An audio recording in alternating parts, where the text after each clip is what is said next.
போடி தோசையை திருப்பி போட்டு தீஞ்சிட்டு போகுது.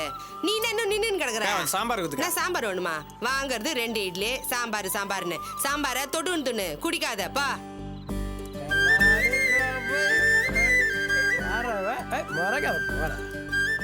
என்னம்மா கடையில என்ன ஆக்கிது?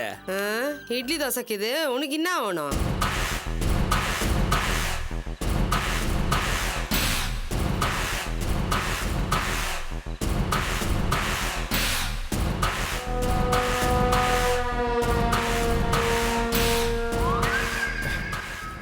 மெய்யாலுமே இது நல்ல கடை தான்ப்பா. ஆமாப்பா. இனிமே நாம டெய்லி இங்க தான் சாப்பிடுறோம். ஓகேவா? Okay okay. ருசியா துண்டுறதுக்கு கடையே இல்லாம தவிச்சுக்கின்னு இருந்தோம். இன்னைக்கு ஒன்னையும் அந்த பாப்பாவையும் பார்த்ததும் முடிவே பண்ணிட்டோம். இனிமே நாங்க இங்க ரெகுலர் கஸ்டமர் தான். ஓகேவா? டே அந்த கதெல்லாம் இருக்கட்டும். இப்போ உனக்கு துண்டுறதுக்கு என்ன வேணும்? இட்லி வைக்கட்டுமா வேணாமா? பொறு ஆர்டர் பண்றோம். எனக்கு 3 ஆம்லெட்டு, ஒரு சிக்கன் 65, ஒரு மீன் வறுவல். டேய் உனக்கு என்னடா? எனக்கு இட்லி குருமா, ஒரு சில்லி சிக்கனும் கொடுத்துறேன். பெரிய ஹோட்டல்ல கேக்குறதையெல்லாம் வண்டி கடையில வந்து கேட்டுன்னு கிடக்குற. சில்லி சிக்கனு பல்லி சிக்கனு இங்க அதெல்லாம் கிடையாது. இட்லி தோசை தான் இருக்குது. உனக்கு என்ன வேணும்? அப்ப தொட்டுக்க சாம்பார் சட்னிக்குது. அவ்வளவுதானா? அந்த குட்டியை வேணா தொட்டுக்கவா? வீணா தகராறு பண்ணாத. மரியாதை கெட்டு போயிடும். ஒழுங்கு மரியாதையா எடுத்து காலி பண்ற வழியா பாரு. என்னம்மா நாங்களா தகராறு பண்றோம்? ஆளுக்கு ஒரு ஆஃப் அடிச்சுட்டு வந்து சிக்கன் கேட்டா அதை தராம இட்லி தருவ. நீ தானே தகராறு பண்ற? ஏ பாப்பா நீயே சொல்லு. நாங்க நல்லவங்க தானே. எங்களுக்கு ஸ்பெஷலா ஏதாவது செஞ்சு நீயாவது கவுனே. குடிச்சிட்டு வந்து நீங்க கலாட்டா பண்ணிட்டு இருக்கிற வேலை எல்லாம் ராஜேந்திரா, பள்ளி கடைக்கிட்ட ஏதோ கலாட்டா நடக்குது போல இருக்கு. ஆமாக்கா, இவன் ஒரு தண்ணி போட்டு சலவன் பண்ணிருக்கான். வாக்கா பாரு வந்துட்டானுங்க. எதுக்குடா பொம்பளை கிட்ட ரவுஸ் விட்டுட்டு இருக்கீங்க? ஒக்கா புருஷன் என்னடா வேணும் உங்களுக்கு? நாங்க சிக்கன் கேட்டோம் பிரதர். இல்லங்கிறாங்க. என்ன மப்பா? ஏன்டா பாவம் இட்லி கடை வச்சு பொழப்பு நடத்திட்டு இருக்கு. அதுகிட்ட வந்து சிக்கன் கேட்டுட்டு இருக்க. சிக்கன் வேணும் பொண்டாட்டி போய் கேட்டா. இந்த ஏகினா வாயை 2 கடிச்சு போடுவேனாக்கு. எங்க ஊர்ல 3 பேத்த காதை கடிச்சு போட்டு வந்தவன்டா நானு. ரொம்ப பேசுனீங்க சங்க கடிச்சு போடுவேனாக்கு. போங்கடா. என்ன மாப்பிள்ள? டேய் பிரதர் ரொம்ப கோவமா இருக்காரா? வாடா போலாம். வரேன் பிரதர். அவனு முகரே பாரு கப்பி பயலுக. என்ன வள்ளி இது? தினம் இப்படிதானா? நீ வேற கற்பகம். இதோ என் பொண்ணுங்க நிக்கிறா இல்ல, இவளை பாத்துட்டானுங்க. அதான் நாஸ்தா துண்ற மாதிரி வந்து தகராறு பண்ணிட்டு போறானுங்க. இவனுங்களுக்கு பொண்ணுங்க தனியா நிக்கிறத பார்த்தாலே மூக்குல கப்புன்னு வேர்த்துடும். ஏக்கா மிளகா பொடி எடுத்து வச்சுக்கா. இந்த மாதிரி பொறிக்கு பயில வந்தாங்கன்னா அப்படியே எடுத்து மூஞ்சில போட்டு விடு. நடக்கிற விஷயமா பேசு ராஜேந்திரா. நான் தினமும் மிளகாத்தூள்ல தூக்கி போட்டுட்டு இருக்க முடியுமா?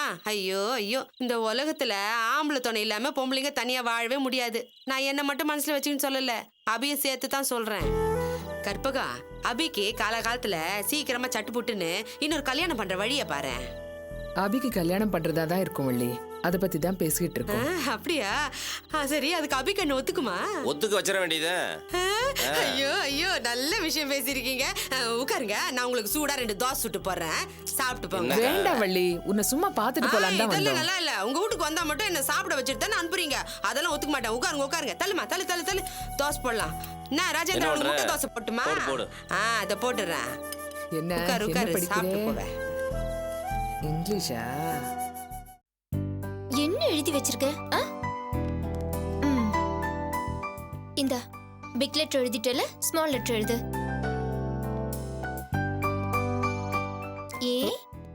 மேம் பாஸ் இருக்காங்களா?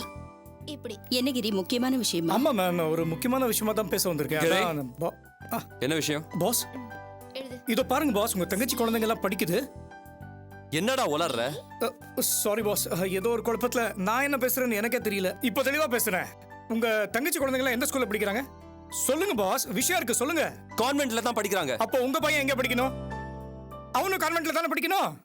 ஆனா படிக்கலையே. ச்சே, சொல்றதுக்கே ஒரு மாதிரியா இருக்கு பாஸ். உஷா மேடம் அவனை கொண்டு போய் ஒரு டப்பா ஸ்கூல்ல சேர்த்து வச்சிருக்காங்க. என்ன சொல்ற கிரி?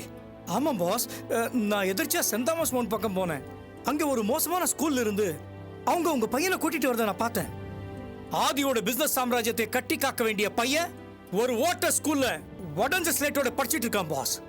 அதை பார்த்த உடனே என் கண்ணில் அப்படியே ரத்த கண்ணீரா வந்துருச்சு பாஸ். அதான் உங்ககிட்ட சொல்லிட்டு போலான்னு வந்தேன். கேட்டீங்களாமா? குழந்தை இதுக்கு தான் நான் வளர்த்துக்கிறேன்னு தூக்கிட்டு போயிருக்கா. என் பையன் எப்படி வளர வேண்டியவன்? உன்னை அவமானப்படுத்தணும்னு தாண்டா அவ இப்படி எல்லாம் பண்றா. என்ன விடுமா, இந்த மாதிரி ஒரு ஸ்கூல்ல சேர்க்கறதுக்கு அவளுக்கு அவமானமா இருக்காது? அதெல்லாம் அவளுக்கு ஏது? மான அவமானத்துக்கெல்லாம் பயப்படுறவளா இருந்தா தாலிய கைட்டி வச்சுட்டு ஜீன்ஸ் போட்டுட்டு சுத்துவாள அவ. அம்மா, அவங்க எப்படி வேணா இருந்துட்டு போறாங்க. மத்தவங்க சொல்றதெல்லாம் கேட்டு நீயே எதுக்கு ஒரு முடிவுக்கு வர? அவங்க குழந்தை அப்படி எல்லாம் வளர்க்குற ஆள் கிடையாது. Anjali please don't support her unnecessarily. அவளை பத்தி உனக்கு தெரியாது. என் பையன் எந்த ஸ்கூல்ல படிக்கணும், எப்படி வளரணும்னு முடிவு எடுக்க வேண்டியது நான். குழந்தை அவங்க கிட்ட இருக்கும்போது உன் முடிவு எங்க இருந்து கேட்க போறாங்க? குழந்தைய அவ வச்சிருந்தா இவன் அப்ப இல்லைன்னு ஆயிடுமா? அவன் இந்த வீட்டு வாரிசு. நியாயமா கைலாஷ் இங்கேதான் வளரணும். உங்க அண்ணன் தான் கையால் ஆகாத தனமா அவகிட்ட விட்டு வச்சிருக்கான். இனிமே விடு போறது இல்லம்மா. ஆமா, இனிமே நான் விடு போறது இல்ல. நல்ல முடிவு பாஸ், நல்ல முடிவு. இப்ப கூட நீங்க அப்படியே இருந்தா அவ்வளவுதான். கொஞ்சம் கொஞ்சமா அவங்க உங்க மூஞ்சியா மறக்கடிச்சிடுவாங்க. எப்பயாவது நீங்க உங்க பிள்ளைய பார்க்க போனீங்கன்னு வச்சுக்கோங்க, அவன் உங்களையே பார்த்து இந்த அங்கிள் யாருன்னு No, கேட்பான். never. அந்த மாதிரி ஒரு நிலைமை வரக்கூடாது. இனிமே அவன் என் கூட தான் இருப்பான். நீங்க யாருன்னு என்ன பார்த்து கேட்க கூடாது, அவனை பார்த்து தான் கேட்கணும். கிரே, கைலாஷ் படிக்கிற ஸ்கூல் உனக்கு தெரியும் இல்ல? பார்த்துட்டு வந்து தானே பாஸ் நான் உங்ககிட்ட புலம்பிட்டு இருக்கேன். நாளைக்கு நம்ம அந்த ஸ்கூலுக்கு போவோம். போய் என்ன நடக்குதுன்னு பாரு.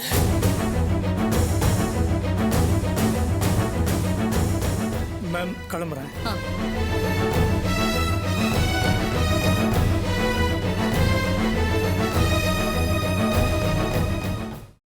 கண்டிப்பா வந்துடுறேன் சார். ஆமா, ஐல் கம். தேங்க்யூ, பாய்.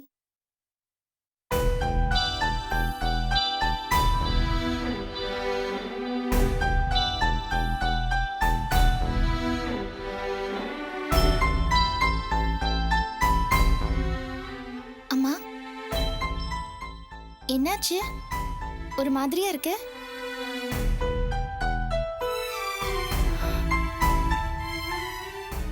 என்னாச்சுமா? உடம்பு சரியில்லையா?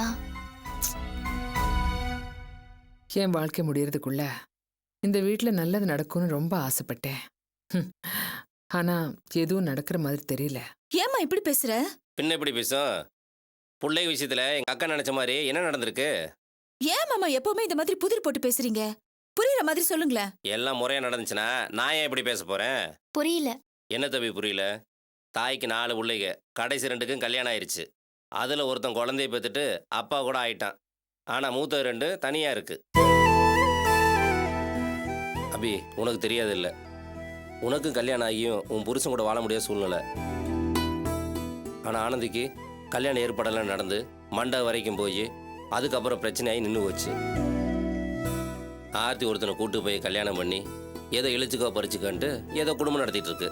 அதெல்லாம் கிடக்கட்டும். இந்த வீட்டு பையன் மனோகர் கல்யாணம் பண்ணிட்டு ஆதி வீட்டில் போய் செட்டில் ஆயிட்டான். பெத்த தாய் கூட பிறந்த அக்கா தங்கச்சிலாம் மறந்துட்டு அயன்பாட்டுக்கு அங்கேயே இருக்கான். ஏதோ இன்னைக்கு அந்த கடவுளாக பார்த்து அனுப்பிச்சு வச்ச மாதிரி அந்த மகேஷ் தம்பி வந்து நிற்குது. நீ அன்னைக்கு பேசின பேச்சை வச்சு நானும் சாரதா அக்காவும் உனக்கு இந்த கல்யாணத்தில் விருப்பம் இருக்குன்னு நாங்கள் நம்புகிறோம். ஆனால் அக்காவுக்கு உள்ளுக்குள்ளே இன்னும் சந்தேகம். இந்த பக்கம் பாரு. ஏன் ஆனந்தி, எத்தனை வருஷம்தான் அந்த கார்த்திக் பையன் உனக்காக காத்துட்டு இருப்பான்? அதுக்குன்னு ஒரு அளவு இருக்குல்ல. இப்ப அதுக்கு என்ன அவசரம்? என்ன அவசரமா? நான் என்ன நேத்து சமைச்ச பொண்ணுங்களுக்கா கல்யாணம் பண்ணி வைக்கணும் சொல்றேன்? ஒருத்தி கல்யாணம் பண்ணி முழுசா 1 வருஷம் கூட வாழல, இன்னொருத்தி கல்யாண மேடைக்கு போனதோட சரி. ஊர் உலகத்துல என்ன பேசுறாங்க தெரியுமா? இந்த கற்பகத்துக்கு பொண்ணுங்களை வளர்க்க தெரியல, அதான் இஷ்டத்துக்கு வளர்ந்து நிக்குதுங்கன்னு சொல்றாங்க. ஊருக்காக எல்லாம் எங்களால வாழ முடியாதுமா. ஊருக்காக நீங்க வாழ வேண்டாமா, எனக்காக கூட வாழ வேண்டாம்.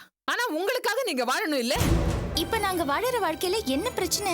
இத பாரு அபி, நீ என்ன பத்தி என்ன நினைச்சாலும் சரி, 10ஆம் பசலியா நினைச்சா கூட பரவாயில்ல. இப்போ நீங்க வாழ்ற வாழ்க்கையெல்லாம் ஒரு வாழ்க்கையா? காசு, பணம், புகழ் இதெல்லாம் இருந்தா போதுமா? கண்ணுக்கு நிறைஞ்ச கணவன், நல்ல புள்ளைங்க, ஒரு நல்ல சந்தோஷமான வாழ்க்கை, இதெல்லாம் இருக்க வேண்டாமா? அப்படி ஒரு வாழ்க்கை வாழ்ந்து பாருங்க, அப்பதான் அதனுடைய அர்த்தம் புரியும். அம்மா, கல்யாணங்கிறது நாம போட்டு கழட்டுற ட்ரெஸ் இல்ல, உடனே உடனே மாத்துறதுக்கு. இது பாரு அபி,